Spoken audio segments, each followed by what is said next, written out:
Ideias e ilustrações. Audiobook do 101º livro de Francisco Cândido Xavier.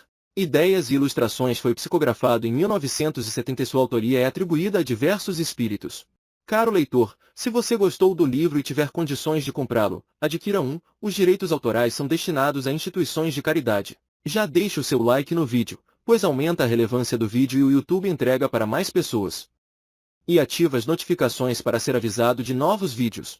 Pularemos a leitura do índice. 01 Prefácio página 2. Prefácio. Lembrança. Irmão X. A todos vós, caros leitores, que solicitastes dos amigos domiciliados, além da terra, páginas de motivação e de esperança, que buscais, junto deles, pensamentos e palavras para vossas conversações, que esperais deles sugestões e apoio verbal para vossos entendimentos nos cursos domésticos de evangelização, e que requisitais desses mesmos companheiros desencarnados, com tanto carinho e confiança, mensagens e avisos de consolação e de amor, oferecemos, em nome deles, com respeitoso agradecimento, este despretensioso volume de trechos antológicos, em forma de ideias e ilustrações. Emanuel, Uberaba, 1º de janeiro de 1970. Irmão X. Da Crítica. 1. Num domingo de calor, Benedita Fernandes, abnegada fundadora da Associação das Senhoras Espíritas Cristãs, de Araçatuba, no estado de São Paulo, foi convidada para uma reunião de damas consagradas à caridade, para exame de vários problemas ligados a obras de assistência. E porque se dedicava, particularmente, aos obsidiados e doentes mentais, não pode esquivar-se. Entretanto, a presença da conhecida missionária causava espécie. O domingo era de imenso calor e Benedita ostentava compacto mantô de lã, apenas compreensível em tempo de frio. Mania! Cochichava alguém, a pequena distância.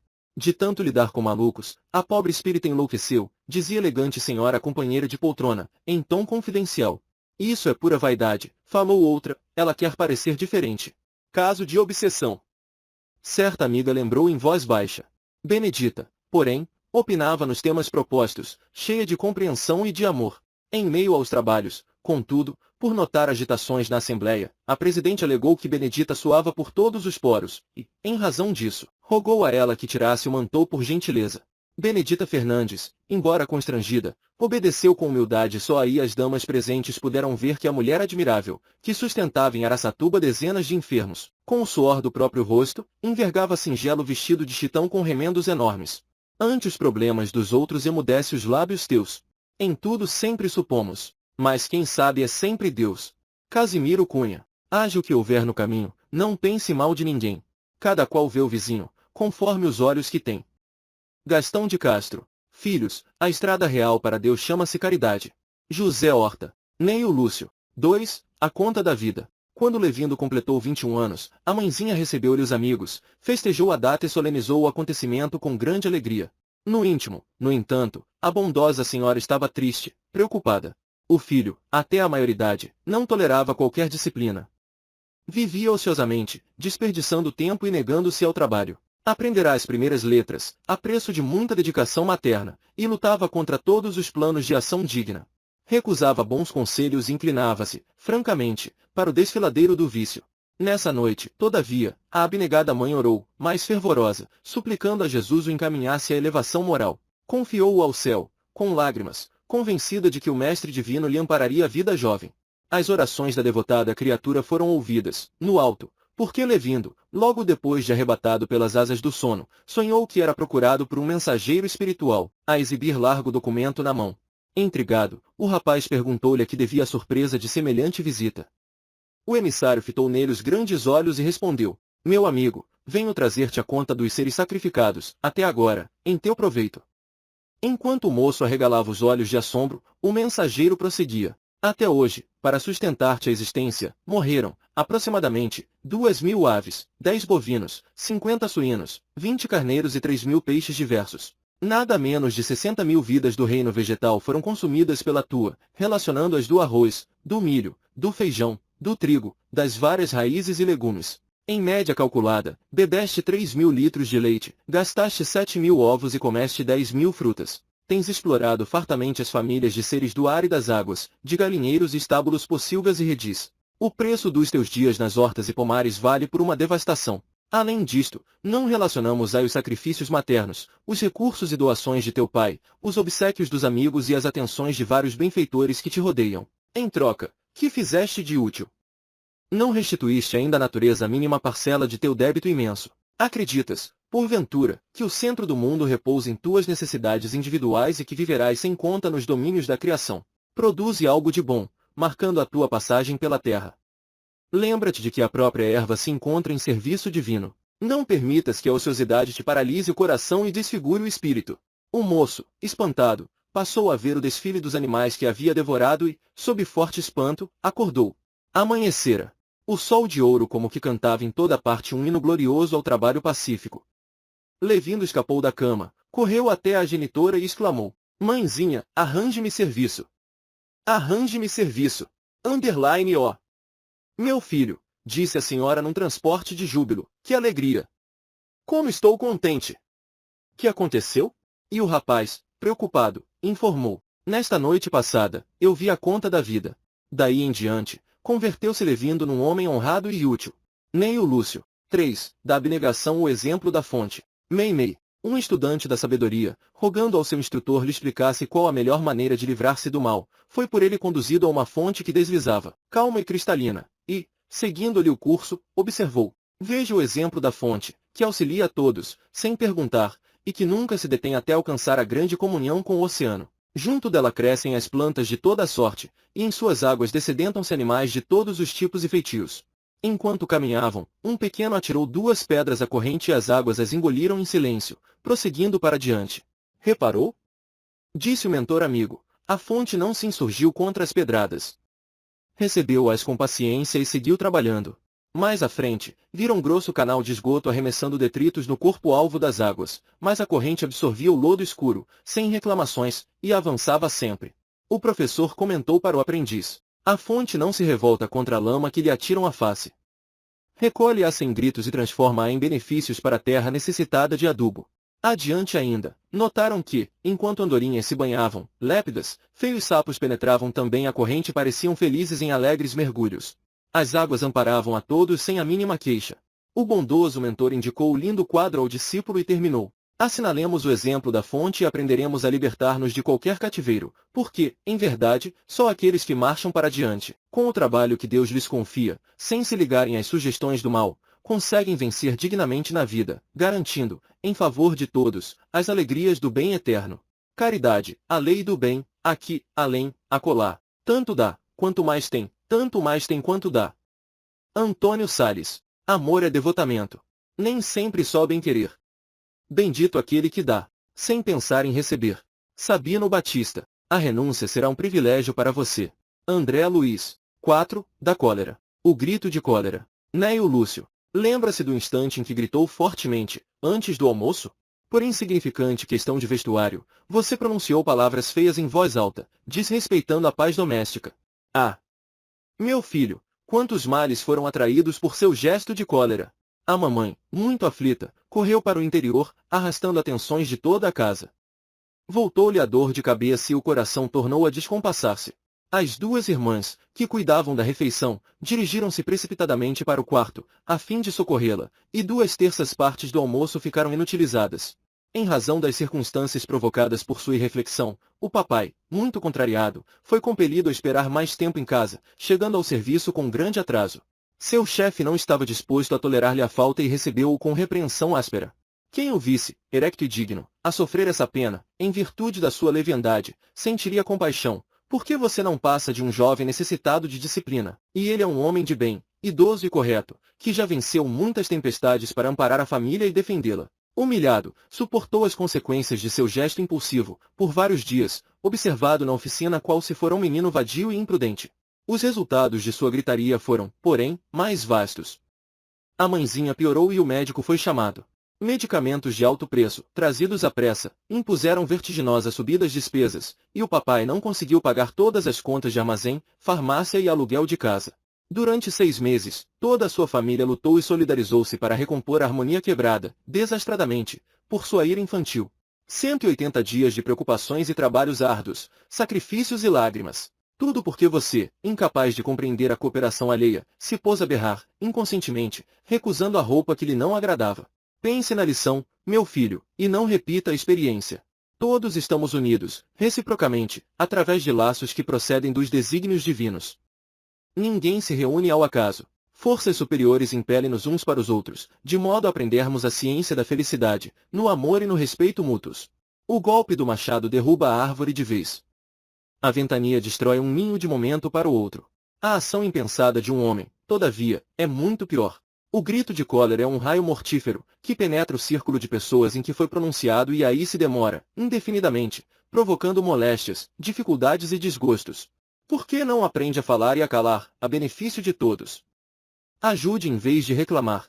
A cólera é força infernal que nos distancia da paz divina. A própria guerra, que extermina milhões de criaturas, não é senão a ira venenosa de alguns homens que se alastra, por muito tempo, ameaçando o mundo inteiro. Quem não crê na obediência e ao descontrole se aninha, olhe um comboio apressado, quando sai fora da linha. Ulisses Bezerra. Deste preceito não fujo para saber com verdade. Só se conhece o marujo na hora da tempestade. Milton da Cruz. As suas reclamações, ainda mesmo afetivas, jamais acrescentarão nos outros uma só migalha de simpatia por você. André Luiz. Neio Lúcio. 5. Da conversação. A caridade desconhecida. A conversação em casa de Pedro versava, nessa noite, sobre a prática do bem, com a viva colaboração verbal de todos. Como expressar a compaixão, sem dinheiro? Por que meios incentivar a beneficência, sem recursos monetários? Com essas interrogativas, grandes nomes da fortuna material eram invocados e a maioria inclinava-se a admitir que somente os poderosos da terra se encontravam à altura de estimular a piedade ativa, quando o mestre interferiu, opinando, bondoso. Um sincero devoto da lei foi exortado por determinações do céu ao exercício da beneficência, entretanto, vivia em pobreza extrema e não podia, de modo algum, retirar a mínima parcela de seu salário para o socorro aos semelhantes. Em verdade, dava de si mesmo, quanto possível, em boas palavras e gestos pessoais de conforto e estímulo a quantos se achavam em sofrimento e dificuldade, porém, magoava-lhe o coração a impossibilidade de distribuir agasalho e pão com os andrajosos e famintos à margem de sua estrada. Rodeado de filhinhos pequeninos, era escravo do lar que lhe absorvia o suor. Reconheceu, todavia, que, se lhe era vedado o esforço na caridade pública, podia perfeitamente guerrear o mal, em todas as circunstâncias de sua marcha pela terra. Assim é que passou a extinguir, com incessante atenção, todos os pensamentos inferiores que lhe eram sugeridos, quando em contato com pessoas interessadas na maledicência, retraía-se, cortês, e, em respondendo a alguma interpelação direta, recordava essa ou aquela pequena virtude da vítima ausente, se alguém, diante dele, dava pasto à cólera fácil, considerava a ira como enfermidade digna de tratamento e recolhia-se à quietude. Insultos alheios batiam-lhe no espírito à maneira de calhaus em barril de mel, porquanto, além de não reagir, prosseguia tratando o ofensor com a fraternidade habitual. A calúnia não encontrava acesso em sua alma, de vez que toda denúncia torpe se perdia, inútil, em seu grande silêncio, reparando ameaças sobre a tranquilidade de alguém. Tentava desfazer as nuvens da incompreensão, sem alarde, antes que assumissem feição tempestuosa. Se alguma sentença condenatória bailava em torno do próximo, mobilizava, espontâneo, todas as possibilidades ao seu alcance na defesa delicada e imperceptível. Seu zelo contra a incursão e a extensão do mal era tão fortemente minucioso que chegava a retirar detritos e pedras da via pública, para que não oferecessem perigo aos transeuntes. Adotando essas diretrizes, chegou ao termo da jornada humana, incapaz de atender às sugestões da beneficência que o mundo conhece. Jamais puder estender uma tigela de sopa ou ofertar uma pele de carneiro aos irmãos necessitados. Nessa posição, a morte buscou-o ao tribunal divino, onde o servidor humilde compareceu receoso e desalentado. Temia o julgamento das autoridades celestes, quando, de improviso, foi aureolado por brilhante diadema, e, por quem indagasse, em lágrimas, a razão do inesperado prêmio, foi informado de que a sublime recompensa se referia à sua triunfante posição na guerra contra o mal, em que se fizera valoroso empreiteiro. Fixou o mestre nos aprendizes o olhar percussiente e calmo e concluiu, em tom amigo: distribuamos o pão e a cobertura, acendamos luz para a ignorância e intensifiquemos a fraternidade aniquilando a discórdia. Mas não nos esqueçamos do combate metódico e sereno contra o mal, em esforço diário, convictos de que, nessa batalha santificante, conquistaremos a divina coroa da caridade desconhecida. Triunfa, em qualquer lugar, quem conserva por dever o hábito de calar. O que é preciso esquecer? Marcelo Gama. A vida nas leis da vida, em tudo se mostrará, tirando o que se lhe tira, doando o que se lhe dá. Silveira Sampaio. Sua conversação dirá das diretrizes que você escolheu na vida. André Luiz. 6. Da enfermidade, doentes e doenças. Irmão X. O respeito aos doentes é dever inatacável, mas vale descrever a ligeira experiência para nossa própria orientação. Penetramos o nosocômio, acompanhando um assistente espiritual que ingressava no serviço pela primeira vez, e por isso mesmo era, ali, tão adventício em matéria de enfermagem quanto eu próprio. Atender a 4 irmãos encarnados sofredores, o nosso encargo inicial nas tarefas do magnetismo curativo. Designá-los por números. Em arejado aposento, abeiramo-nos deles, depois de curta oração. O amigo número 1 arfava em constrangedora dispneia, suplicando em voz baixa: Valei-me, Senhor! Ai, Jesus! Ai, Jesus! Socorrei-me! Ó Divino, salvado! Curai-me e já não desejarei no mundo outra coisa senão servir-nos. O segundo implorava, sob as dores abdominais em que se contorcia: Ó meu Deus, tende misericórdia de mim. Concedei-me a saúde e procurarei exclusivamente a vossa vontade. Aproximando-nos do terceiro, que, mal aguentado tremenda cólica renal em recidiva, tartamudeava ao impacto de pesado suor: Piedade, Jesus! Salvai-me! Tenho mulher e 4 filhos. Salvai-me e prometo ser-vos fiel até a morte. Por fim, clamava o de número 4, carreando severa crise de artrite reumatoide: Jesus! Jesus! Ó divino médico! Atendei-me! Nosso orientador enterneceu-se. Comovia-se: deverás ouvir tão carinhosas referências a Deus, ao Cristo, tantos apelos com inflexão de confiança e ternura. Sensibilizados, pusemo-nos em ação. O chefe esmirou-se. Exímio conhecedor de ondas e fluidos, consertou vísceras, sanou disfunções ali, renovou vísceras, sanou disfunções ali, renovou células mais além e o resultado não se fez esperar. Recuperação quase integral para todos. Entramos em prece, agradecendo ao Senhor a possibilidade de veicular-lhe as bênçãos. No dia imediato, quando voltamos ao hospital, pela manhã, o quadro era diverso. Melhorados com segurança, os doentes pela manhã já nem se lembravam do nome de Jesus. O enfermo de número 1 se reportava, exasperado, ao irmão que faltara ao compromisso de visitá-lo na véspera: Aquele malandro pagará. Já estou suficientemente forte para desancá-lo. Não veio como prometeu. Por que me deve dinheiro e naturalmente ficará satisfeito em saber-me esquecido e morto? O segundo esbravejava: Ora essa!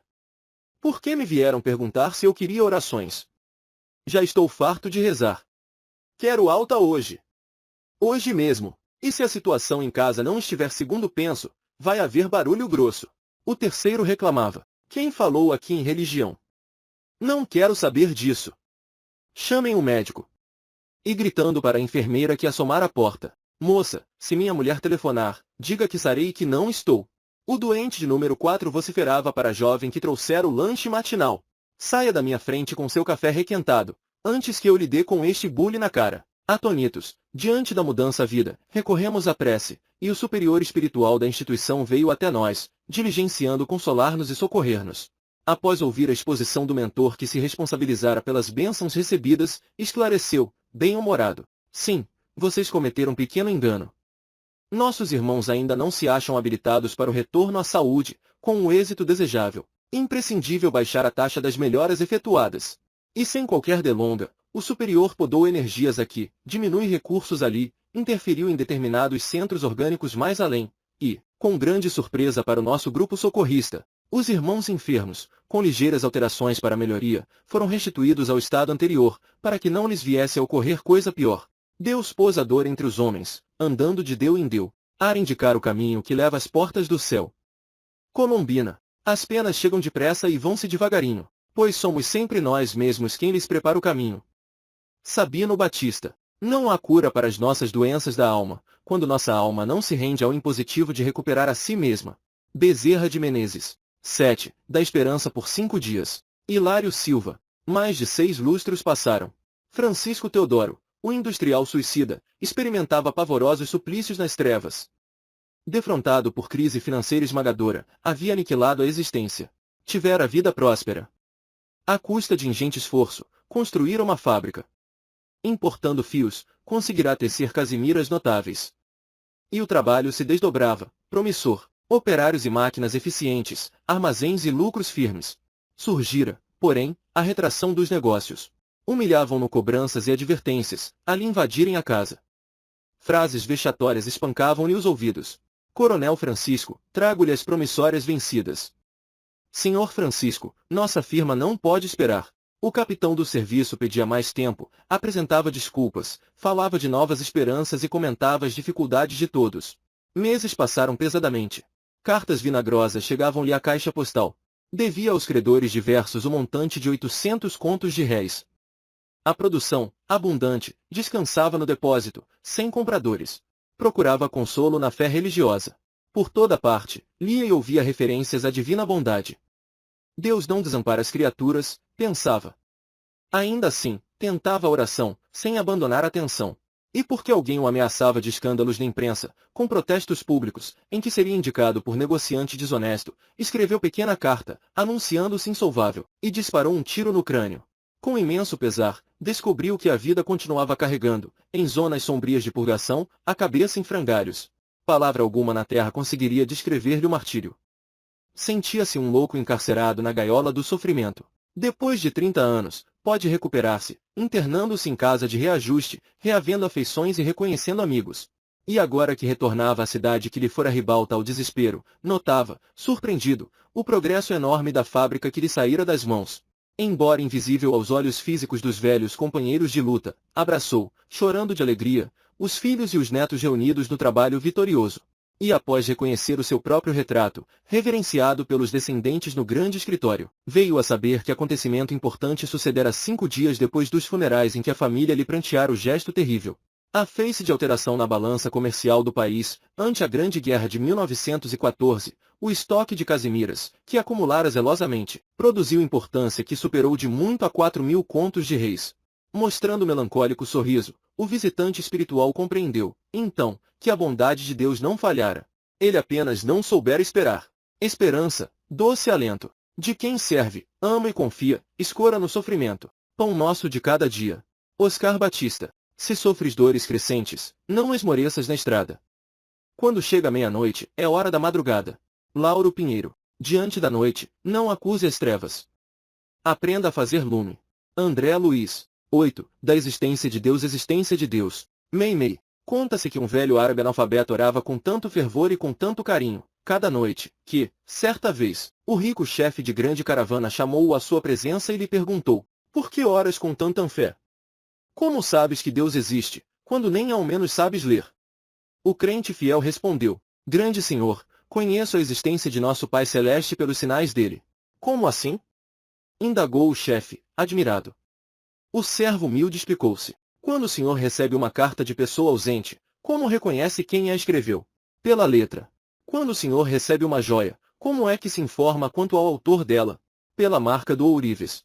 O empregado sorriu e acrescentou: quando houve passos de animais, ao redor da tenda, como sabe, se foi um carneiro, um cavalo ou um boi? Pelos rastros, respondeu o chefe, surpreendido. Então, o velho crente convidou-o para ir fora da barraca e, mostrando-lhe o céu, onde a lua brilhava, cercada por multidões de estrelas, exclamou, respeitoso: Senhor, aqueles sinais, lá em cima, não podem ser dos homens. Nesse momento, o orgulhoso caravaneiro, de olhos lacrimosos, ajoelhou-se na areia e começou a orar também. Quem perde a fé no futuro vive de sonhos plebeus. A própria flor no monturo lembra o sorriso de Deus. Soares Bulsão. A propaganda do bem deve alcançar apogeus. O sol brilhando no céu é propaganda de Deus. Jovino Guedes. Quando quiseres indagar acerca dos mistérios do céu, sonda o segredo divino que palpita na flor. Mariano José Pereira da Fonseca. 9. Da fé. A salvação inesperada. Meimei. Num país europeu, certa tarde, muito chuvosa, um maquinista, cheio de fé em Deus, começando a acionar a locomotiva com o trem repleto de passageiros para a longa viagem, fixou o céu escuro e repetiu, com muito sentimento, a oração dominical. O comboio percorreu léguas e léguas, dentro das trevas densas, quando, alta noite, ele viu, à luz do farol aceso, alguns sinais que lhe pareceram feitos pela sombra de 2 braços angustiados a lhe pedirem atenção e socorro. Emocionado, fez o trem parar, de repente, e, seguido de muitos viajantes, correu pelos trilhos de ferro, procurando verificar se estavam ameaçados de algum perigo. Depois de alguns passos, foram surpreendidos por gigantesca inundação que, invadindo a terra com violência, destruíra a ponte que o comboio deveria atravessar. O trem fora salvo, milagrosamente. Tomados de infinita alegria, o maquinista e os viajores procuraram a pessoa que lhes fornecera o aviso salvador, mas ninguém aparecia. Intrigados, continuaram na busca, quando encontraram no chão um grande morcego agonizante.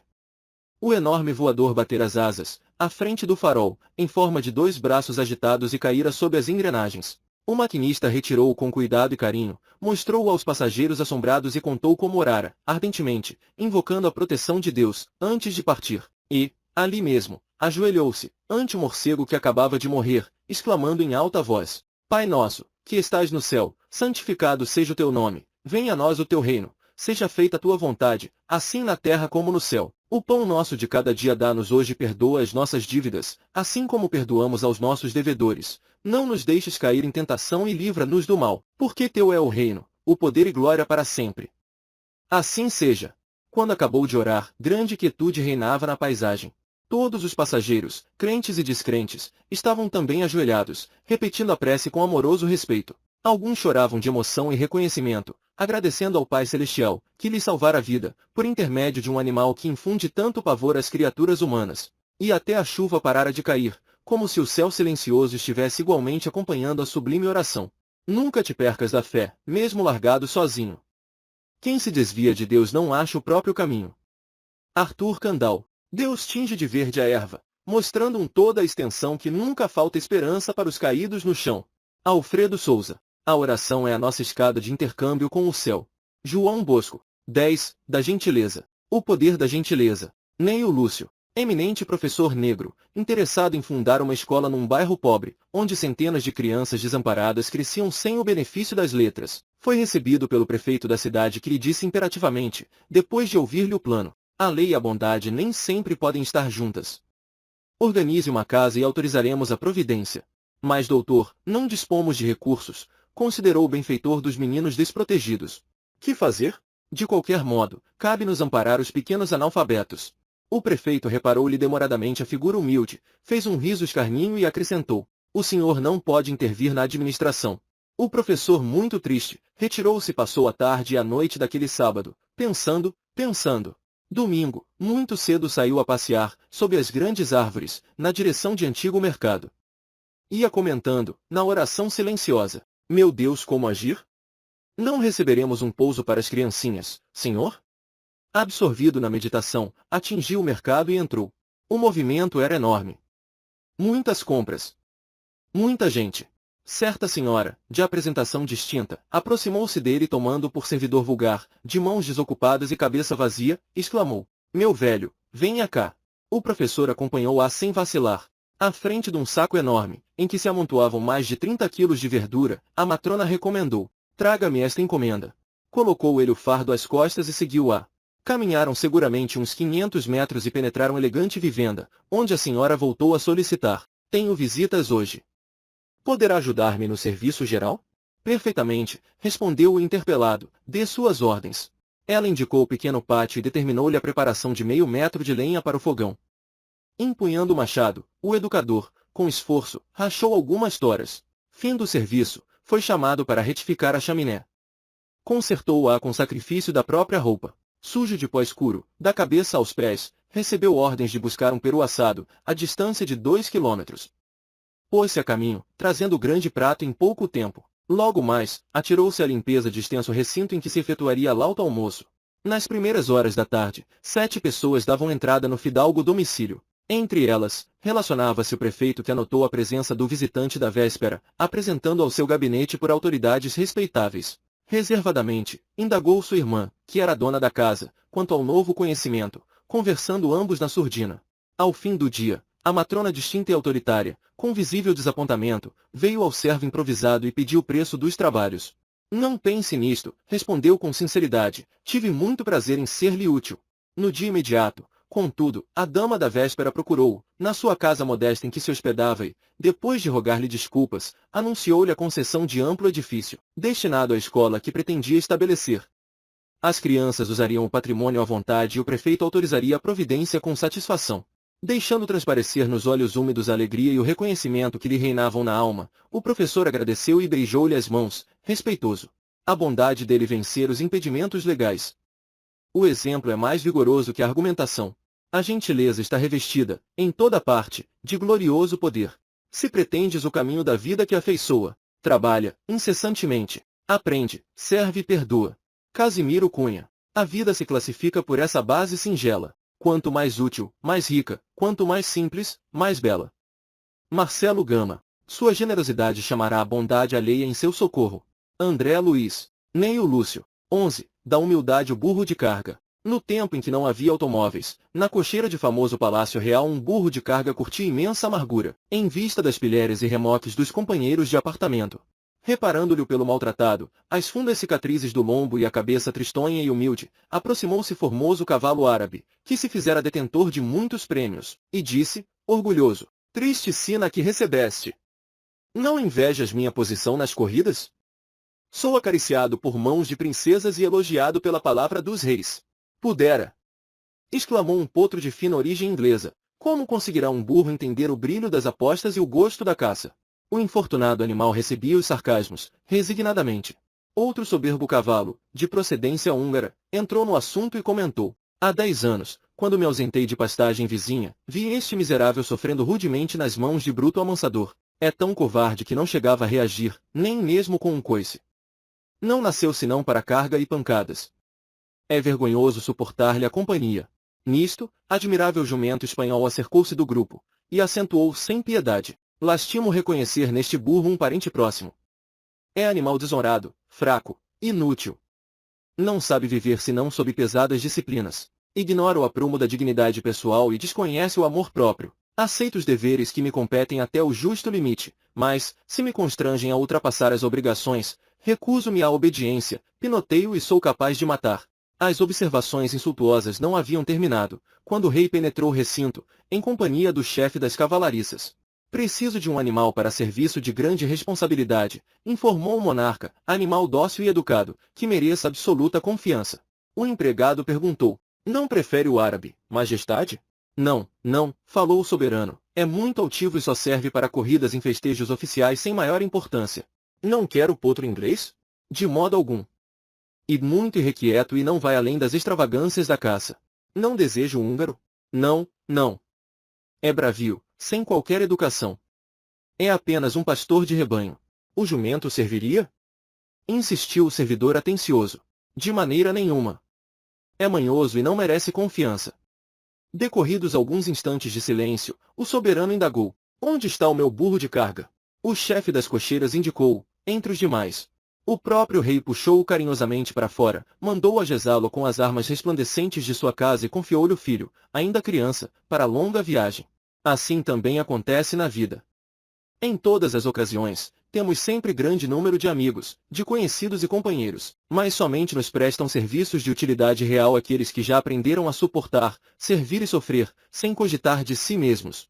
Abriga-te na humildade. Não busque mundana estima. O ouro afunda no mar, a palha fica por cima. Regueira a costa. Nunca vejas no vizinho defeitos fraquezas, taras. A ostra mora no lodo criando pérolas raras. Sabino Batista. Quem não deseja suportar, é incapaz de servir. André Luiz. 12. Da influência do bem o poder do bem. Irmão X. Armando Pires efetuava os últimos arranjos no carro, para conduzir seu amigo Jorge Bretans à estância de repouso que distava 40 quilômetros. Nesse justo momento, o diálogo entre eles, em torno da lei de causa e efeito, se detinha em curioso ápice. Mas você não acredita mesmo que a justiça possa ser modificada pela misericórdia? Não. Acaso, não admite que o destino, assim como é reparável a toda hora, é suscetível de ser renovado todos os dias? Não. Não crê que as ações do amor desfazem as cadeias do ódio? Não. Você não aceita a possibilidade de transformar os problemas de alguém que chora, dando a esse alguém uma parcela de alegria ou de esperança? Não. Não reconhece você que se um irmão em prova é intimado pelas leis do universo ao sofrimento, para ressarcir as faltas que haja cometido em outras existências, nós, igualmente, somos levados a conhecer-lhe a dor, pelas mesmas leis divinas, de maneira a prestar-lhe o auxílio possível, em resgate das nossas? Não. Não tem você por certo o princípio de que o bem dissolve o mal, assim como o reequilíbrio extingue a perturbação. Não concorda que um ato nobre redundará sempre na justiça, em favor de quem o pratica? Não. Por quê? Porque a justiça deve ser a justiça e cada qual de nós pagará pelos próprios erros. Céus! Mas você não aceita a ideia de que migalhas de amor são capazes de funcionar em lugar da dor, ante os foros celestes, assim como as pequenas prestações, na base da equidade e diligência, podem evitar que uma dívida venha a ser cobrada pela força de um tribunal? Não. Em seguida, os dois se aboletaram no automóvel e o carro chispou. Tarde chuvosa, cinzenta.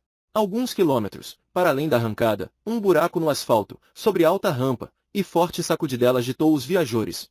Bretange lembrou, assustado. Lance perigoso! Convém parar. Tapemos o buraco ou coloquemos aqui algum sinal de alarme, pelo menos alguns ramos de arvoredo que advirtam quem passe. Nada disso! Protestou Armando, decidido, a obrigação é da turma de conserva. Os outros motoristas que se danem. Não somos empregados de ninguém. Atingidos o local de destino, Bretange recolheu-se ao hotel, agradecendo o obséquio, e Armando regressou pelo mesmo caminho. Entretanto, justamente no ponto da rodovia onde o amigo desejara auxiliar outros motoristas com socorro oportuno, Pires, em grande velocidade, dentro da noite, encontrou a cova profundamente alargada pelo aguaceiro e o carro capotou, de modo espetacular, projetando-se barranco abaixo. Depois do acidente, em companhia de alguns amigos fui visitá-lo num hospital de emergência. Achamo-lo de rosto enfaixado, sob a atenciosa assistência de abnegado ortopedista, que lhe engessava a perna esquerda em frangalhos. Pires não falava, mas pensava. E pensava exatamente nos delicados meandros da lei de causa e efeito, chegando à conclusão de que o mal não precisa ser resgatado pelo mal, onde o bem chega antes. Felicidade aparece, por dois modos naturais, palavra que pode muito, serviço que pode mais. Benedito Candelária, irmão, o tempo não volta atrás, dia passado correu, tempo é aquilo que se faz, do tempo que Deus nos deu. Leonel Coelho, enquanto esperas pelo céu, não ouvides que também a terra vive esperando por ti. Mariano José Pereira da Fonseca, 13, da Justiça Verdugo Vítima. Irmão X. O rio transbordava. Aqui e ali, na crista espumosa da corrente pesada, boiavam animais mortos, os deslizavam toras e ramarias. Vazantes em torno davam expansão ao crescente lençol de massa barrenta. Famílias inteiras abandonavam casebres, sob a chuva, carregando aves espantadiças, quando não estivessem puxando algum cavalo magro. Querino, o jovem barqueiro, que 26 anos de sol no sertão haviam enlijado de todo, ruminava plano sinistro. Não longe, em casinhola fortificada, vivia Licurgo, conhecido usurário das redondezas. Todos o sabiam proprietário de pequena fortuna a que montava guarda, vigilante. Ninguém, no entanto, poderia avaliar-lhe a extensão, porque, sozinho, envelhecera e, sozinho, atendia às próprias necessidades. O velho, dizia Quirino de si para consigo, será atingido na certa. É a primeira vez que surge uma cheia como esta. Agarrado aos próprios haveres, será levado de roldão. E se as águas devem acabar com tudo, por que não me beneficiar? O homem já passou dos 70. Morrerá a qualquer hora. Se não for hoje, será amanhã, depois de amanhã. E o dinheiro guardado? Não poderia servir para mim, que estou moço e com pleno direito ao futuro. O aguaceiro caia sempre, na tarde fria. O rapaz, hesitante, bateu à porta da choupana molhada. Seu Licurgo! Seu Licurgo! E, ante o rosto assombrado do velhinho que assomara à janela, informou. Se o senhor não quer morrer, não demore. Mais um pouco de tempo e as águas chegarão. Todos os vizinhos já se foram.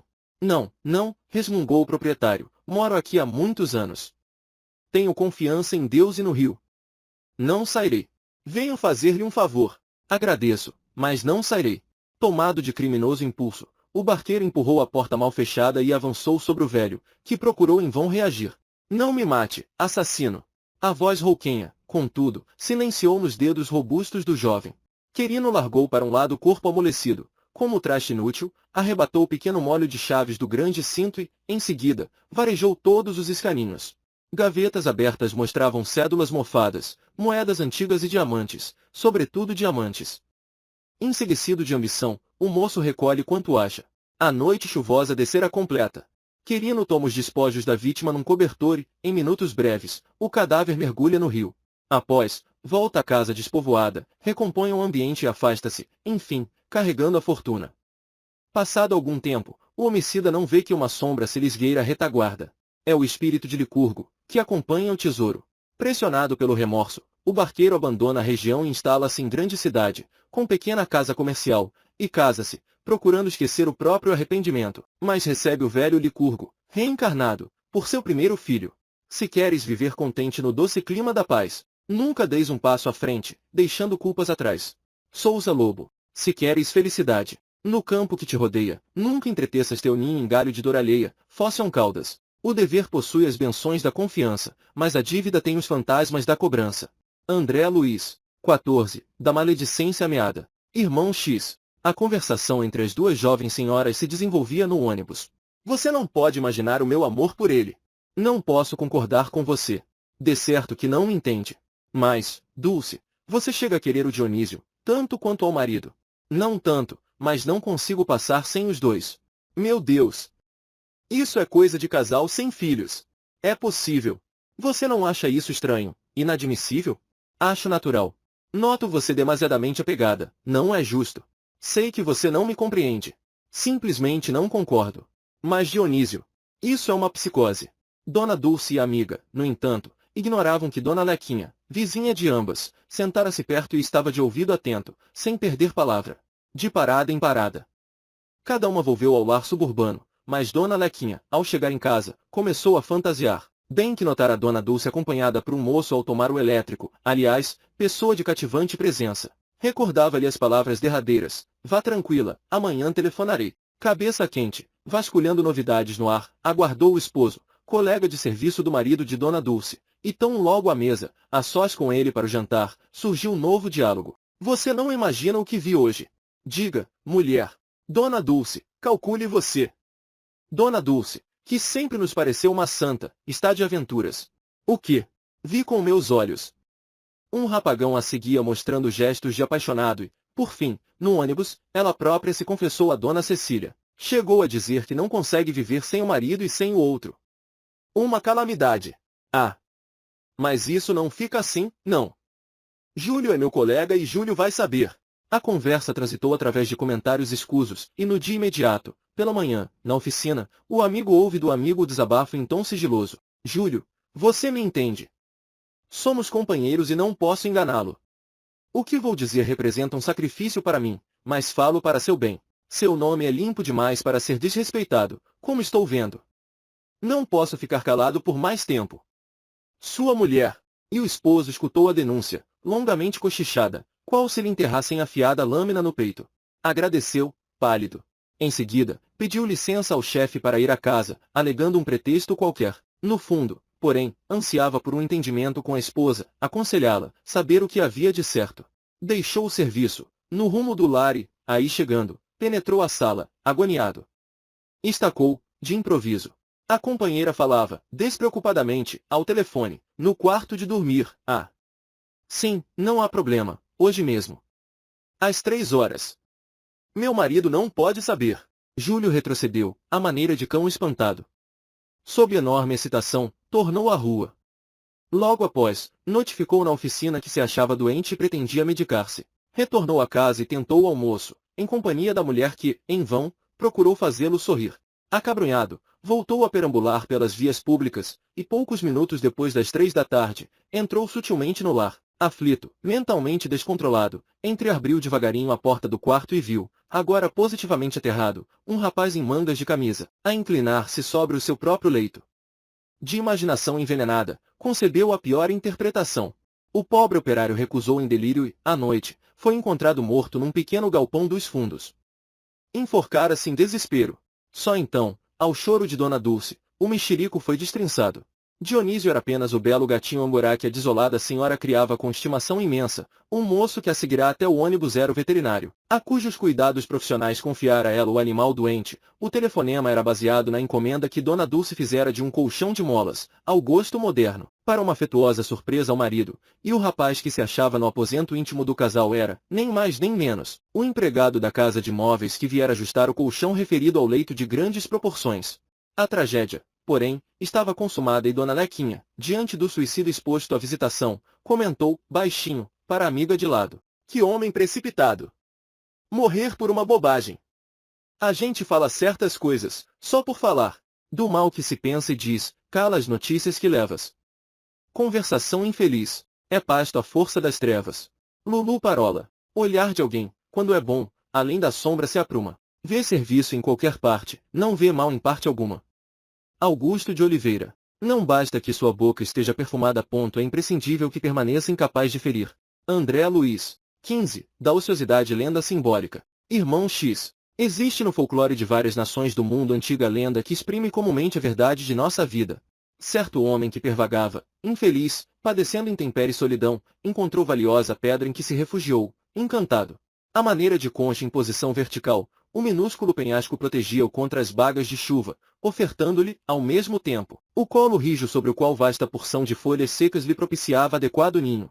O atormentado viajor agarrou-se, contente, a semelhante habitação e, longe de consagrar-se ao trabalho honesto para renová-la e engrandecê-la, confiou-se à pedintaria. Além, jornadeavam companheiros de humanidade em provações mais aflitivas que as dele, contudo, acreditava-se o mais infortunado de todos os seres e preferia examiná-los através da inveja e da irritação. Adiante, sorria a gleba luxuriosa, convidando-o à sementeira produtiva, no entanto, ocultava as mãos nos andrajos que lhe cobriam a pele, alongando-as simplesmente para esmolar.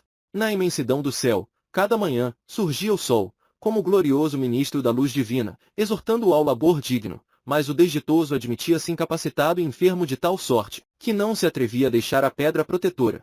Ouvia de lábios benevolentes incessantes apelos à própria renovação, a fim de exercitar-se na prática do bem, a favor de si mesmo, mas, extremamente cristalizado na ociosidade e no desalento, replicava com evasivas, definindo-se como sofredor irremediável, vomitando queixas ou disparando condenações. Não podia trabalhar por faltarem-lhe recursos, não estudava por fugir-lhe o dinheiro, não ajudava de modo algum a ninguém por ser pobre até a miserabilidade completa, dizia entre sucessivas lamentações. Rogava pão, suplicava remédio, mendigava socorro de todo gênero, acusando o destino e insultando o próximo. Por mais de meio século demorou-se na pedra muda e hospitaleira, até que a morte lhe visitou os farrapos, arrebatando da carne as surpresas do seu reino.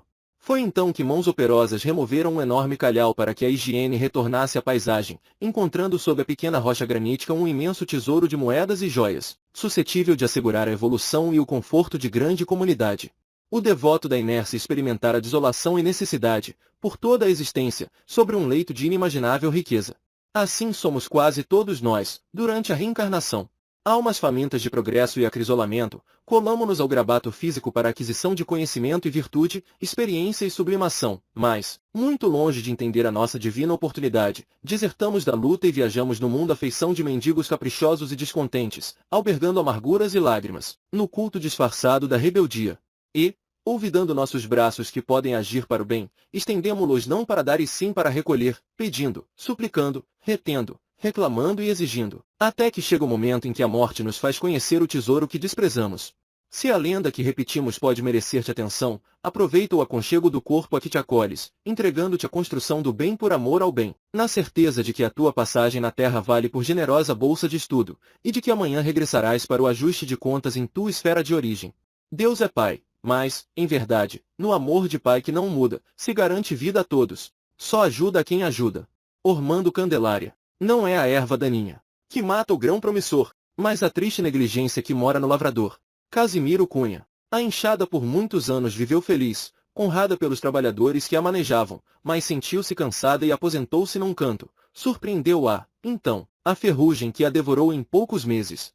Mariano José Pereira da Fonseca. Irmão X. 16. Da reencarnação no reino das borboletas. À beira de um charco, formosa borboleta, fulgurando ao crepúsculo, pousou sobre um ninho de larvas e falou para as pequeninas lagartas, atônitas. Não temais! Sou eu, uma vossa irmã de raça. Venho para comunicar-vos esperança. Nem sempre permanecereis coladas à erva do pântano. Tende calma, fortaleza, paciência. Esforçai-vos por sucumbir aos golpes da ventania que, de quando em quando, varre a paisagem. Esperai. Depois do sono que vos aguarda, acordareis com asas de puro arminho, refletindo o esplendor solar. Então, não mais vos arrastareis, presas ao solo úmido e triste. Adquirireis preciosa visão da vida. Subireis muito alto e vosso alimento será o néctar das flores. Viajareis deslumbradas, contemplando o mundo, sob novo prisma. Observareis o sapo que nos persegue, castigado pela serpente que o destrói, e vereis a serpente que fascina o sapo, fustigada pelas armas do homem. Enquanto a mensageira se entregava à ligeira pausa de repouso, ouviam-se exclamações admirativas. Ah! Não posso crer no que vejo! Que misteriosa e bela criatura! Será uma fada milagrosa? Nada possui de comum conosco. Irradiando o suave aroma do jardim que se demorava, a linda visitante sorriu e continuou. Não vos confieis a incredulidade. Não sou uma fada celeste. Minhas asas são parte integrante da nova forma que a natureza nos reserva. Ontem vivia convosco, amanhã, vivereis comigo. Equilibrar-vos-eis no imenso espaço, desferindo voos sublimes à plena luz. Libertadas do chavascal, elevar-vos-eis, felizes. libertadas do chavascal, elevar-vos-eis, felizes. Conhecereis a beleza das copas floridas e o saboroso licor das pétalas perfumadas, a delícia da altura e a largueza do firmamento. Logo após, lançando carinhoso olhar à família alvoroçada, distendeu o corpo colorido e, voltando, graciosa, desapareceu. Nisso chega ao ninho a lagarta mais velha do grupo, que andava ausente, e, ouvindo as entusiásticas referências das companheiras mais jovens, ordenou, irritada: calem-se e escutem. Tudo isso é insensatez. Mentiras, divagações. Fujamos aos sonhos e aos desvarios. Nunca teremos asas. Ninguém deve filosofar. Somos lagartas, nada mais que lagartas. Sejamos práticas, no imediatismo da própria vida. Esqueçam-se de pretensos seres alados que não existem. Desçam do delírio da imaginação para as realidades do ventre. Abandonaremos este lugar, amanhã. Encontrei a horta que procurávamos. Será nossa propriedade. Nossa fortuna está no pé de couve que passaremos a habitar. Devorar-lhe-emos todas as folhas. Precisamos simplesmente comer, porque, depois, será o sono, a morte e o nada. Nada mais. Calaram-se as larvas, desencantadas. Caiu a noite, em meio à sombra, a lagarta-chefe adormeceu, sem despertar no outro dia. Estava ela completamente imóvel. As irmãs, preocupadas, observavam curiosas o fenômeno e puseram-se na expectativa.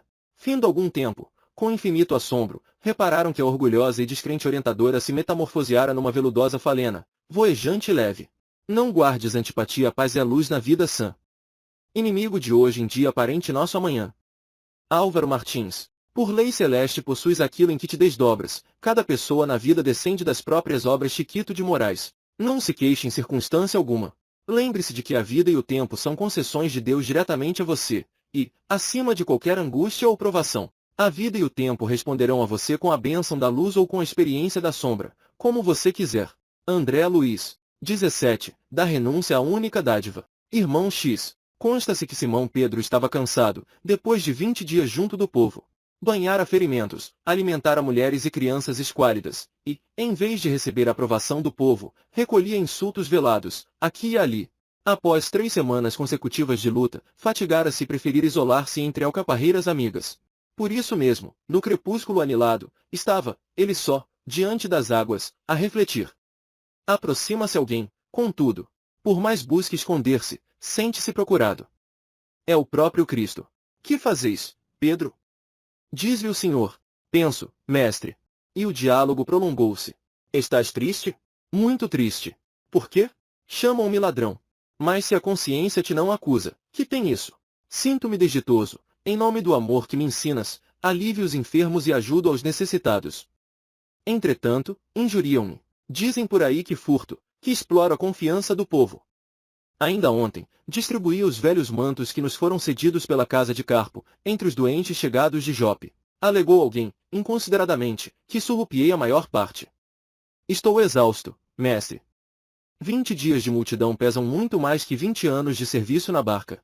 Pedro, que deste aos necessitados nestes últimos 20 dias? Moedas, túnicas, mantos, ungüentos, trigo, peixe. De onde chegaram as moedas? Das mãos de Joana, a mulher de Cusa. As túnicas? Da casa de Zobalan, o curtidor. Os mantos? Da residência de Carpo, o romano que decidiu amparar-nos. Os ungüentos? Do lar de Zebedeu, que os fabrica. O trigo?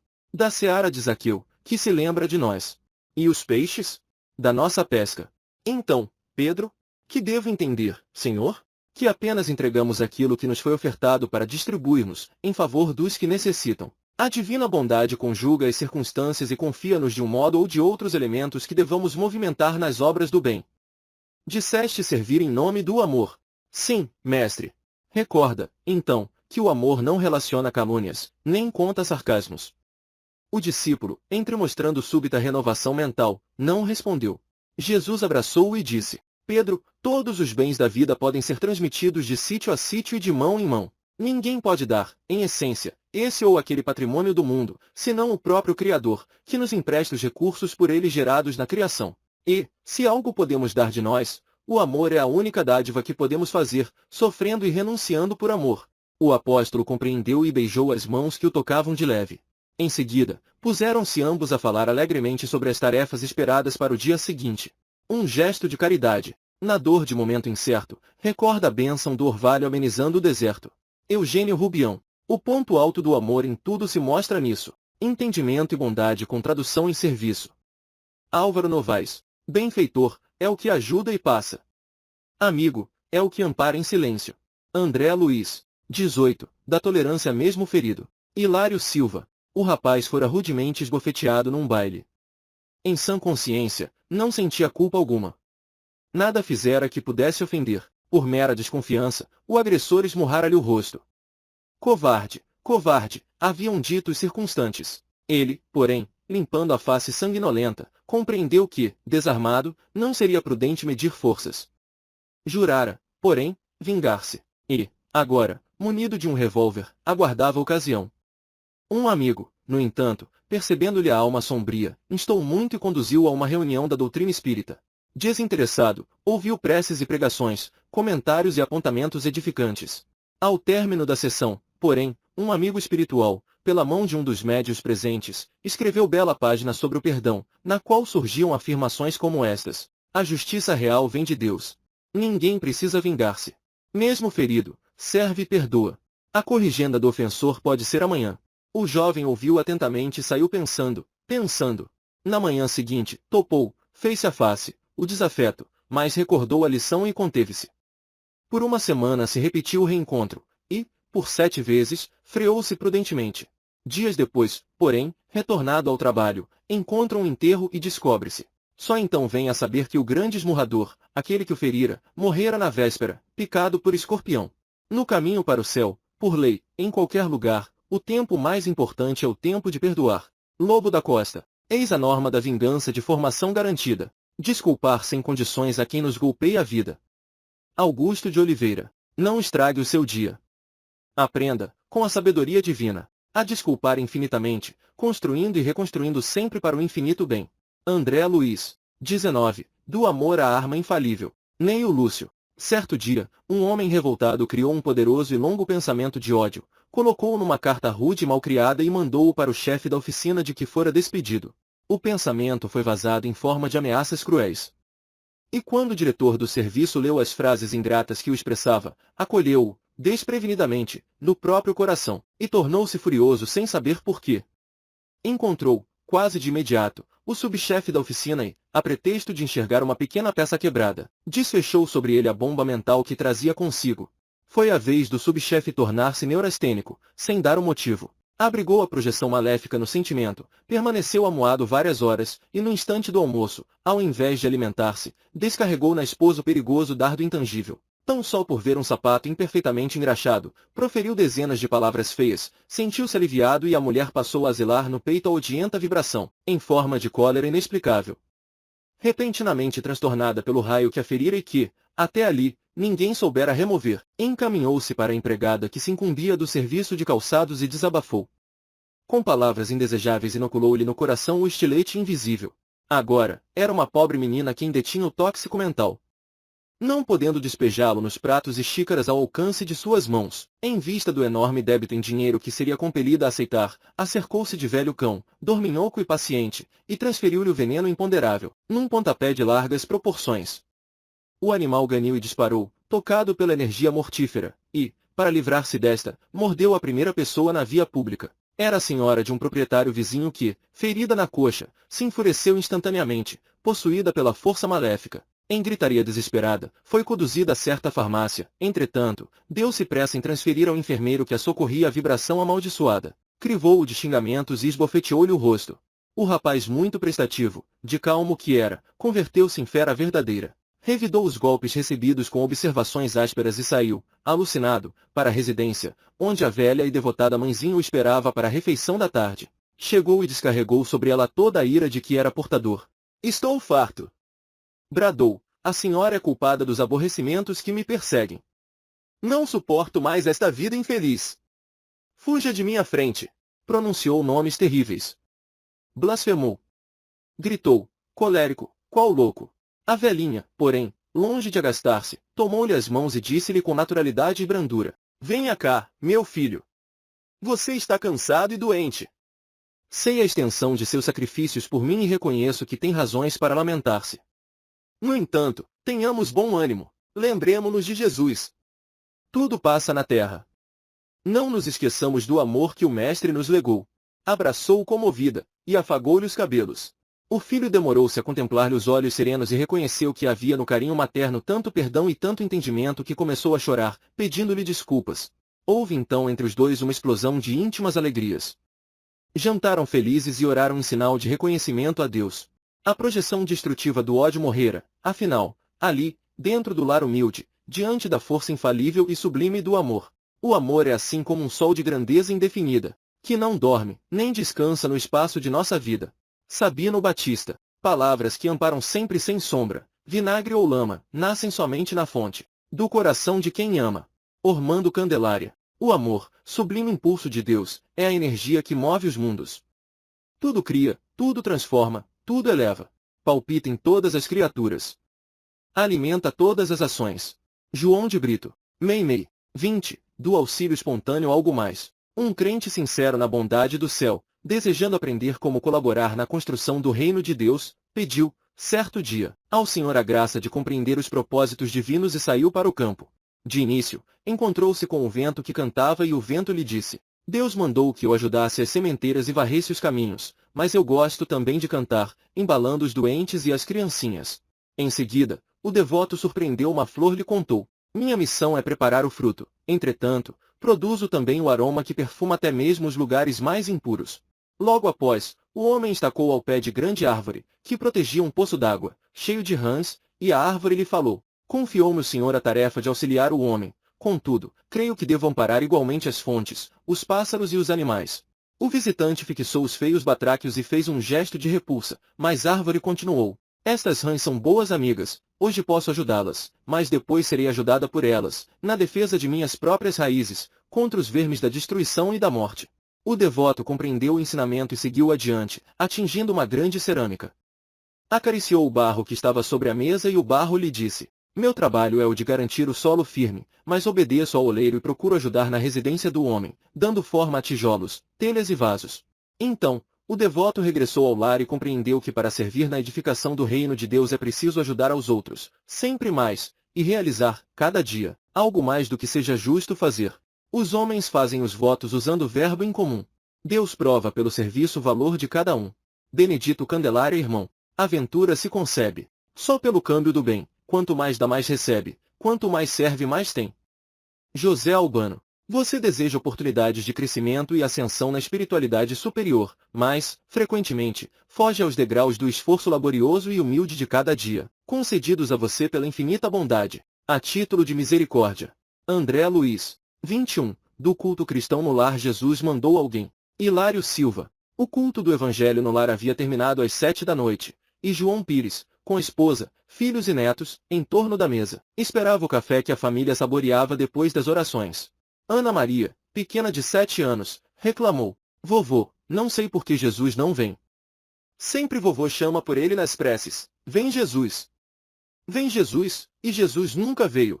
O avô riu-se, bondoso, e explicou: filhinha, nós, os espíritas, não podemos pensar assim. O Mestre vive presente conosco em suas lições, e cada pessoa do caminho, principalmente os mais necessitados, são representantes dele, junto de nós. Um doente é uma pessoa que o Senhor nos manda socorrer, um faminto é alguém que ele nos recomenda servir. De Maria, a dona da casa, nesse momento repartia o café, e, antes que o vovô terminasse, batem à porta. Ana Maria e Jorge Lucas, irmão mais crescido, correm para atender. Daí a instantes, voltam, enquanto o menino grita: ninguém não! É só um mendigo pedindo esmola. Que é isso? Exclama a senhora Pires, instintivamente, a estas horas? Ana Maria, porém, de olhos arregalados, aproxima-se do avô e informa, encantada: vovô, é um homem. Ele está pedindo em nome de Jesus. É preciso abrir a porta. Acho que Jesus ouviu a nossa conversa e mandou alguém por ele. A família comoveu-se. O chefe da casa acompanhou a netinha e, depois de alguns instantes, voltaram, trazendo o desconhecido. Era um velho, aparentando mais de 80 anos de idade, de roupa em frangalhos e grande barba ao desalinho, apoiando-se em pobre cajado. Ante a surpresa de todos, com um ar de triunfo, a menina segurou-lhe a mão direita e perguntou: o senhor conhece Jesus? Trêmulo e acanhado, o ancião respondeu: como não, minha filha? Ele morreu na cruz por nós todos. E Ana Maria para o avô. Eu não falei, vovô? O grupo entendeu o ensinamento e o recém-chegado foi conduzido à poltrona. Alimentou-se. Recebeu tudo o que precisava e João Pires anotou-lhe o nome e endereço para visitá-lo no dia seguinte. Antes da despedida, a pequena dormiu feliz, e, após abraçar o inesperado visitante, no até amanhã, o chefe de família, enxugando os olhos, falou, sensibilizado. Graças a Deus, tivemos hoje um culto mais completo. Caridade, onde estiveres lenindo as dores de alguém, onde sirva, onde fales, Jesus estará também. Alta de Souza. Vi hoje a felicidade. Ela sorria a caminho, na mãe pobre que encontrava um pão para o seu filhinho. Antônio de Castro. Não basta confiar em Jesus, é necessário que Jesus também possa confiar em você. Irmão X. 22. Do desânimo o poder das trevas. Neio Lúcio. Centralizando-se a palestra no estudo das tentações, contou Jesus, sorridente. Um valoroso servidor do Pai movimentava-se, galhardamente, em populosa cidade de pecadores, com tamanho devotamento à fé e à caridade, que os espíritos do mal se impacientaram em contemplando tanta abnegação e desprendimento. Depois de lhe armarem os mais perigosos laços, sem resultado, enviaram um representante ao gênio das trevas, a fim de ouvi-lo a respeito.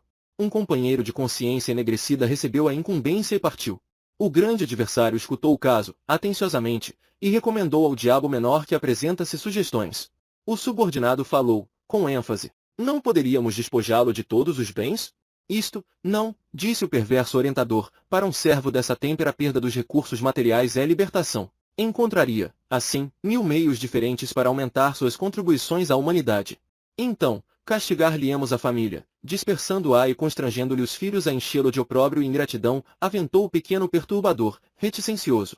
O perseguidor maior, no entanto, emitiu gargalhada franca e objetou. Não vês que, desse modo, se integraria facilmente com a família total que é a multidão? O embaixador, desapontado, acentuou. Será talvez conveniente lhe flagelemos o corpo, crivá-lo-emos de feridas e aflições. Nada disto, acrescentou o gênio satânico, ele acharia meios de afervorar-se na confiança e aproveitaria o ensejo para provocar a renovação íntima de muita gente, pelo exercício da paciência e da serenidade na dor. Movimentaremos a calúnia, a suspeita e o ódio gratuito dos outros contra ele. Clamou o emissário. Para quê? Tornou o espírito das sombras. Transformar-se-ia num mártir, redentor de muitos. Valer-se-ia de toda a perseguição para melhor engrandecer-se, diante do céu. Exasperado, agora, o demônio menor aduziu. Será, enfim, mais aconselhável que o assassinemos sem piedade. Que dizes? Redarguiu a inteligência perversa, a morte ser-lhe-ia a mais doce bênção por reconduzi-lo às claridades do paraíso. E vendo que o aprendiz vencido se calava, humilde, o adversário maior fez expressivo movimento de olhos e aconselhou, loquaz, não sejas tolo. Volta e dize a esse homem que ele é um zero na criação, que não passa de mesquinho verme desconhecido, impõe-lhe o conhecimento da própria pequenez, a fim de que jamais se engrandeça, e verás. O enviado regressou satisfeito e pôs em prática o método recebido. Rodeou o valente servidor com pensamentos de desvalia, acerca de sua pretendida insignificância e desfechou-lhe perguntas mentais como estas. Como te atreves a admitir algum valor em tuas obras destinadas ao pó? Não te sentes simples joguete de paixões inferiores da carne? Não te envergonhas da animalidade que trazes no ser? Que pode um grão de areia perdido no deserto? Não te reconheces na posição de obscuro fragmento de lama? O valoroso colaborador interrompeu as atividades que lhe diziam respeito e, depois de escutar longamente as perigosas insinuações, olvidou que a oliveira frondosa começa no grelo frágil e deitou-se, desalentado, no leito do desânimo e da humilhação, para despertar somente na hora em que a morte lhe descortinava o infinito da vida. Silenciou Jesus, contemplando a noite calma. Simão Pedro pronunciou uma prece sentida e os apóstolos, em companhia dos demais, se despediram, nessa noite, cismarentos e espantadiços. O homem que se aborrece clamando fastio, a esmo, encontrou tempo excessivo para cuidar-se si mesmo. Casimiro Cunha. Pensamento lapidar, que não se pode esquecer. Quem para de trabalhar começa logo a morrer. Leôncio Correia. Lembre-se de que você mesmo é o melhor secretário de sua tarefa, o mais eficiente propagandista de seus ideais, a mais clara demonstração de seus princípios, o mais alto padrão do ensino superior que seu espírito abraça, e a mensagem viva das elevadas noções que você transmite aos outros. André Luiz. 23. Do medo. O golpe de vento. Hilário Silva. Ali, na solidão do quarto de estudo, Joanino Garcia descerrara a grande janela, à procura de ar fresco. Repousara minutos breves. Agora, porém, acreditava ter chegado ao fim. Julgara haver lido numa obra de clínica médica a própria sentença de morte. Facilmente sugestionável, há muito vinha dando imenso trabalho ao médico, e, não obstante espírita convicto, deixava-se levar por impressões. Em menos de 2 anos, sentirá-se vitimado por sintomas diversos. A princípio, dominado por bronquite rebelde, compulsara um livro sobre tuberculose e supusera-se viveiro dos bacilos de Koch. Tempo e dinheiro foram gastos em exames e chapas. Entretanto, mal não acabará de se convencer do contrário, quando, numa noite, ao sentir-se trêmulo, sob o efeito de determinada droga, começou a estudar a doença de Parkinson e foi nova luta para que lhe desanuviasse o crânio. Joanino mostrará-se contente, por alguns dias, entretanto, uma intoxicação alterou-lhe a pele e ei-lo crente de que fora atacado pela púrpura hemorrágica, obrigando o médico e a família a difícil trabalho de exoneração mental. Naquele instante, contudo, via-se derrotado. Experimentando muita dor, buscará o consultório na antevéspera e o clínico amigo descobrira uma artrite reumatoide, recomendando cuidados especiais. No grande sofá, depois de leve refeição, ao sentir pontadas relampagueantes no ombro esquerdo, tomou o livro de anotações médicas e abriu no capítulo alusivo à moléstia que lhe fora diagnosticada. Antes de iniciar a leitura, levantou-se com dificuldade, para um gole d'água, tentando aliviar as agulhadas nervosas, e não viu que o vento virara as folhas do volume. Voltando, sobressaltado leu nas primeiras linhas da página. A moléstia assume a forma de dor pungente e agonizante. Geralmente a crise perdura por segundos e termina com a morte. Sofrimento agudo e invencível. A dor começa no ombro esquerdo a refletir-se na superfície flexora do braço esquerdo até as pontas dos dedos médios. Joanino rendeu-se. Quis gritar, pedir socorro, mas a dor agonizante, ali referida, crescia assustadora. Pensou na mulher e nos 4 filhinhos. Suava. Afligia-se como que sufocado. Não podendo resistir, por mais tempo, aos próprios pensamentos concentrados na ideia da desencarnação, rendeu-se à morte. Despertando, porém, fora do corpo de carne, afogado em preocupações, ao pé dos familiares em chorosa gritaria, viu o benfeitor espiritual que velava habitualmente por ele.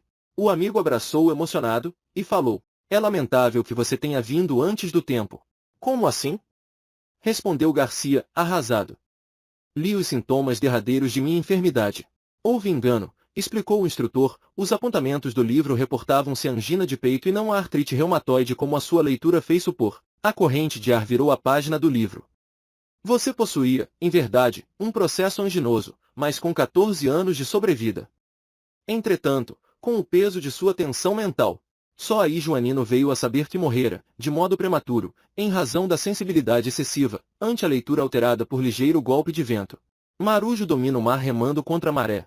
Sem sofrimento na vida, ninguém sabe se tem fé. Teutônio Freire. Teme apenas a ti mesmo na esfera do teu dever. Quem se amedronta consigo nada mais tem a temer." Casimiro Cunha. Para o homem iluminado a estrada não tem sombras. Mariano José Pereira da Fonseca. 24. Do pessimismo o santo desiludido. Neio Lúcio. Inclinara-se a palestra, no lar humilde de Cafarnaum, para os assuntos alusivos à devoção, quando o mestre narrou com significativo tom de voz, um venerado devoto retirou-se, em definitivo, para uma gruta isolada, em plena floresta, a pretexto de servir a Deus. Ali vivia, entre orações e pensamentos que julgava irrepreensíveis, e o povo, crendo tratar-se de um santo Messias, passou a reverenciá-lo com intraduzível respeito. Se alguém pretendia efetuar qualquer negócio do mundo, dava-se pressa em buscar-lhe o parecer. Fascinado pela alheia consideração, o crente, estagnado na adoração sem trabalho, supunha dever situar toda a gente em seu modo de ser, com a respeitável desculpa de conquistar o paraíso. Se um homem ativo e de boa fé lhe trazia à apreciação algum plano de serviço comercial, ponderava, escandalizado: "É um erro. Apague a sede de lucro que lhe ferve nas veias. Isto é ambição criminosa. Venha orar e esquecer a cobiça." Se esse ou aquele jovem lhe rogava opinião sobre o casamento, clamava, aflito: "É disparate. A carne está submetendo o seu espírito. Isto é luxúria. Venha orar e consumir o pecado." Quando um ou outro companheiro lhe implorava conselho acerca de algum elevado encargo, na administração pública, exclamava, compungido: "É um desastre. Afaste-se da paixão pelo poder. Isto é vaidade e orgulho. Venha orar e vencer os maus pensamentos."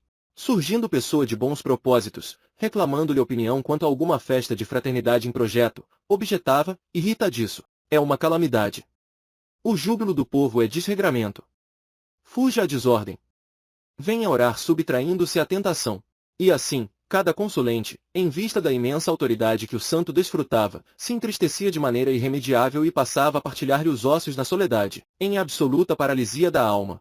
O tempo, todavia, que todo transforma, trouxe ao preguiçoso adorador a morte do corpo físico. Todos os seguidores dele o julgaram arrebatado ao céu e ele mesmo acreditou que, do sepulcro, seguiria direto ao paraíso. Com inexcedível assombro, porém, foi conduzido por forças das trevas a terrível purgatório de assassinos. Em pranto desesperado indagou, à vista de semelhante e inesperada aflição, dos motivos que lhe haviam sitiado o espírito em tão pavoroso e infernal torvelinho, sendo esclarecido que, se não for homicida vulgar na terra, era ali identificado como matador da coragem e da esperança em centenas de irmãos em humanidade. Silenciou Jesus, mas João, muito admirado, considerou: Mestre, jamais poderia supor que a devoção excessiva conduzisse alguém a infortúnio tão grande. O Cristo, porém, respondeu, imperturbável: plantemos a crença e a confiança entre os homens, entendendo, entretanto, que cada criatura tem o caminho que lhe é próprio. A fé sem obras é uma lâmpada apagada. Nunca nos esqueçamos de que o ato de desanimar os outros, nas santas aventuras do bem, é um dos maiores pecados diante do poderoso e compassivo Senhor. Artigo da Lei Celeste para a vitória do bem. Não arredes a esperança do coração de ninguém. Oscar Batista. Verdade que nós devemos examinar face a face. Deus criou coisa alguma que um dia desamparasse.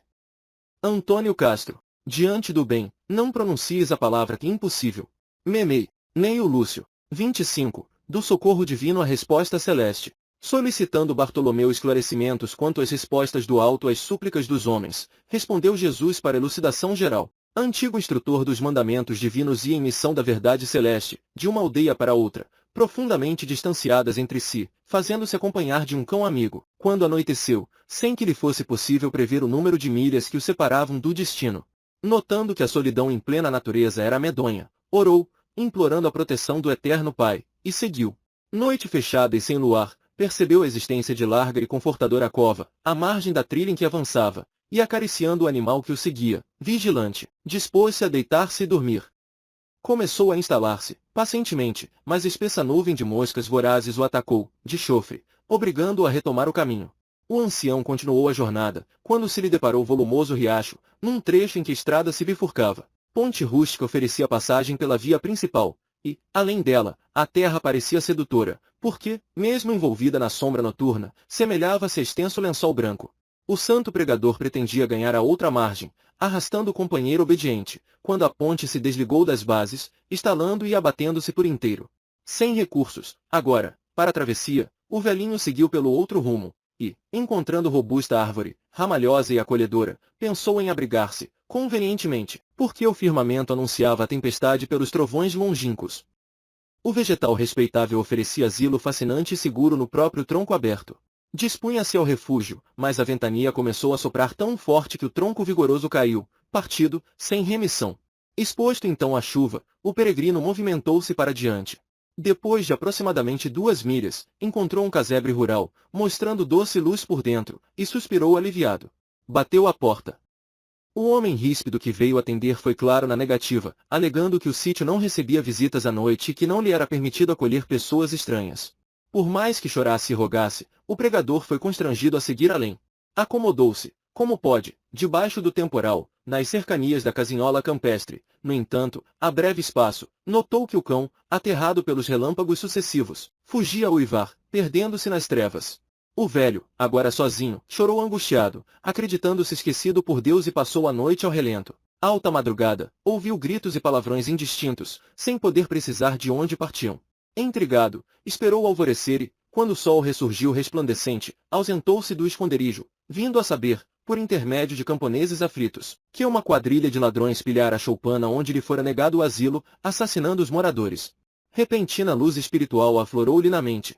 Compreendeu que a bondade divina o livrara dos malfeitores e que, afastando dele o cão que uivava, lhe garantirá a tranquilidade do pouso. Informando-se de que seguia em trilho oposto à localidade do destino, empreendeu a marcha de regresso, para retificar a viagem, e, junto à ponte rompida, foi esclarecido por um lavrador de que a terra branca, do outro lado, não passava de pântano traiçoeiro, em que muitos viajores imprevidentes haviam sucumbido.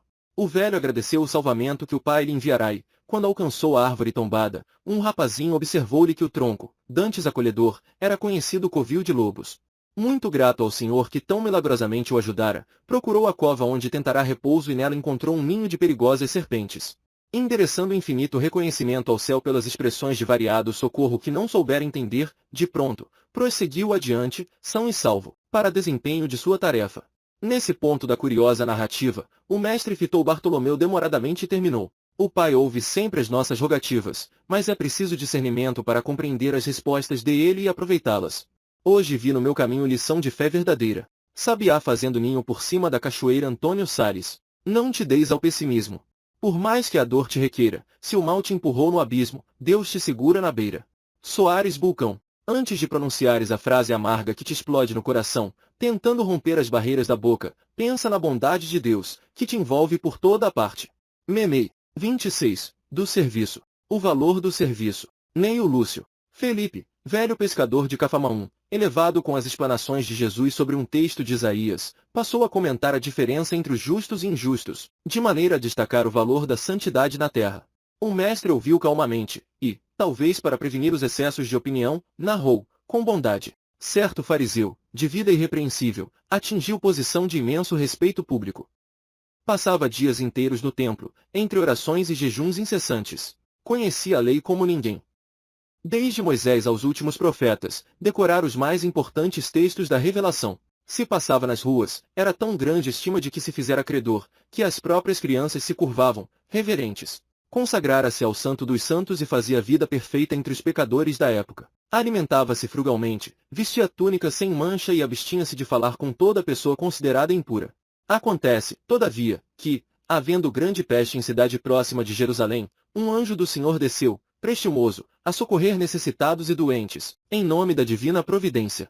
Necessitava, porém, das mãos diligentes de um homem, através das quais pudesse trabalhar, apressado, em benefício de enfermos e sofredores. Lembrou-se de recorrer ao santo fariseu, conhecido na corte celeste por seus reiterados votos de perfeição espiritual, mas o devoto se achava tão profundamente mergulhando em suas contemplações de pureza que não lhe sobrava o mínimo espaço interior para entender qualquer pensamento de socorro às vítimas da epidemia. Como cooperar com o emissário divino, nesse setor, se evitava o menor contato com o mundo vulgar, classificado, em sua mente, como vale da imundície? O anjo insistia no chamamento, contudo, a peste era exigente e não admitia delongas. O mensageiro afastou-se e recorreu a outras pessoas amantes da lei. Nenhuma, entretanto, se julgava habilitada a contribuir. Ninguém desejava se arriscar. Instado pelas reclamações do serviço, o enviado de cima encontrou antigo criminoso que mantinha o propósito de regenerar-se. Através dos fios invisíveis do pensamento, convidou-o a segui-lo, e o velho ladrão, sinceramente transformado, não hesitou. Obedeceu ao doce constrangimento e voltou-se sem demora, com a espontaneidade da cooperação robusta e legítima, ao ministério do socorro e da salvação. Enterrou cadáveres insepultos, improvisou remédios adequados à situação, semeou o bom ânimo, aliviou os aflitos, renovou a coragem dos enfermos, libertou inúmeras criancinhas ameaçadas pelo mal, criou serviços de consolação e esperança e, com isso, conquistou sólidas amizades no céu, adiantando-se de surpreendente maneira, no caminho do paraíso. Os presentes registraram a pequena história, entre a admiração e o desapontamento e, porque ninguém interferisse, o senhor comentou, em seguida longo intervalo. A virtude é sempre grande e venerável, mas não há de cristalizar-se à maneira de joia rara sem proveito. Se o amor cobre a multidão dos pecados, o serviço santificante que nele se inspira pode dar aos pecadores convertidos ao bem a companhia dos anjos, antes que os justos ociosos possam desfrutar o celeste convívio. E observando que os ouvintes se retraiam no grande silêncio, o Senhor encerrou o culto doméstico da Boa Nova, a fim de que o repouso trouxesse aos companheiros multiplicadas bênçãos de paz e meditação, sob o firmamento pontilhado de luz. Sobriedade em tudo e sempre, mas nunca te esqueças disso, quem vive só de recato nunca termina o serviço. Jovino Guedes. Ação e verbo. Entre os dois, nunca se iluda você. Palavras o vento leva, a fé nas obras se vê. Benedito Candelária irmão. É muito provável que por enquanto, seja plenamente dispensável a sua cooperação no paraíso. É indiscutível, porém, a realidade de que, no momento, o seu lugar de servir e aprender, ajudar e amar, é na terra mesmo. André Luiz. 27. Do trabalho o devoto desiludido. Irmão X. O fato parece anedota, mas um amigo nos contou a pequena história que passamos para frente, assegurando que o relato se baseia na mais viva realidade. Emetério Rezende era um tipo de crente esquisito, fixado à ideia de paraíso. Admitia piamente que a prece dispensava as boas obras, e que a oração ainda era o melhor meio de se forrar a qualquer esforço. Descansar, descansar, na cabeça dele, isso era um refrão mental incessante. O cumprimento de mínimo dever lhe surgia à vista por atividade sacrificial e, nas poucas obrigações que exercia, acusava-se por penitente desventurado, a lamentar-se por bagatelas. Por isso mesmo, fantasiava o doce fazer nada para depois da morte do corpo físico. O reino celeste, a seu ver, constituir-se-ia de espetáculos fascinantes de permeio com manjares deliciosos, fontes de leite e mel, frutos e flores, a se revelarem por milagres constantes, enxameariam aqui e ali, no Éden dos justos. Nessa expectativa, Rezende largou o corpo em idade provecta, a prelibar prazeres e mais prazeres. Com efeito, espírito desencarnado, logo após o grande transe foi atraído, de imediato, para uma colônia de criaturas desocupadas e gozadoras que lhe eram afins, e aí encontrou o padrão de vida com que sonhara, preguiça louva-minheira, a coroar-se de festas sem sentido e a empanturrar-se de pratos feitos. Nada a construir, ninguém a auxiliar. As semanas se sobrepunham às semanas, quando, Rezende, que se supunha o céu, passou a sentir-se castigado por terrível desencanto. Suspirava por renovar-se e concluía que para isso lhe seria indispensável trabalhar. Tomado de tédio e desilusão, não achava em si mesmo senão um anseio de mudança. Afez-se disso, esperou e esperou, e, quando se viu à frente de um dos comandantes do estranho burgo espiritual, arriscou, súplice. Meu amigo. Quero agir, fazer algo, melhorar-me, esquecer-me. Peço transformação. Para onde deseja ir? Indagou o interpelado, um tanto sarcástico. Aspiro a servir, em favor de alguém. Nada encontro aqui para ser útil. Por piedade, deixe-me seguir para o inferno, onde espero movimentar-me e ser diferente. Foi então que o enigmático chefe sorriu e falou, claro, Emetério, você pede para descer ao inferno, mas escute, meu caro, sem responsabilidade, sem disciplina, sem trabalho, sem qualquer necessidade de praticar a abnegação, como vive agora, onde pensa você que já está? Fé sem obras, pressa em vão, preguiça que adora e pensa, calma sem brilho de ação, retrato de indiferença. Chiquito Moraes. Procura o bem, faze o bem, não percas tempo, nem vês, que a gente leva da vida, somente a vida que fez. Roberto Correia. Busque agir para o bem, enquanto você dispõe de tempo. É perigoso guardar uma cabeça cheia de sonhos, com as mãos desocupadas. André Luiz. 28. Da morte. O temor da morte. Irmão X. Doutor, a sua competência é a nossa esperança. O senhor já operou Paulínia por 2 vezes. Narciso Meirelles pedia o concurso do Dr. Salles Neto, distinto médico espírita, para a mulher que experimentava parto difícil, em vilarejo distante. Por que deixaram ficar assim, tão longe? Disse o médico, procurando esquivar-se. A crise apareceu de surpresa. O senhor prefere o avião? 10 minutos apenas. Nada disso. Perdi 2 amigos de uma só vez na semana passada. Nada de voo. Um carro? A estrada é péssima. Não soube do desastre havido anteontem? Um cavalo, doutor? Arranjo-lhe um cavalo. Era o que faltava. Não posso expor-me assim. Que sugere? Roga o marido desapontado. Se quiserem, disse o médico, tragam a parturiente aqui, como julgarem melhor de minha parte, não me arrisco. Em face da evidente má vontade do facultativo, o esposo aflito aqueceu e partiu a galope, em busca do teco-teco. No outro dia, porém, quando a senhora Meirelles chegou, abatida, na expectativa da intervenção, a residência do operador estava cheia de gente. O doutor Salles Neto, naquela noite, havia morrido, no próprio leito, em consequência de uma trombose. Todo o espírito encarnado é um viajor em caminho. Sonha, sofre, luta e segue, morrendo devagarinho. Jovino Guedes. A morte não provocada. É bênção que Deus envia, lembrando noite estrelada quando chega o fim do dia. Roberto Correia. A morte de um homem começa no instante em que ele desiste de aprender.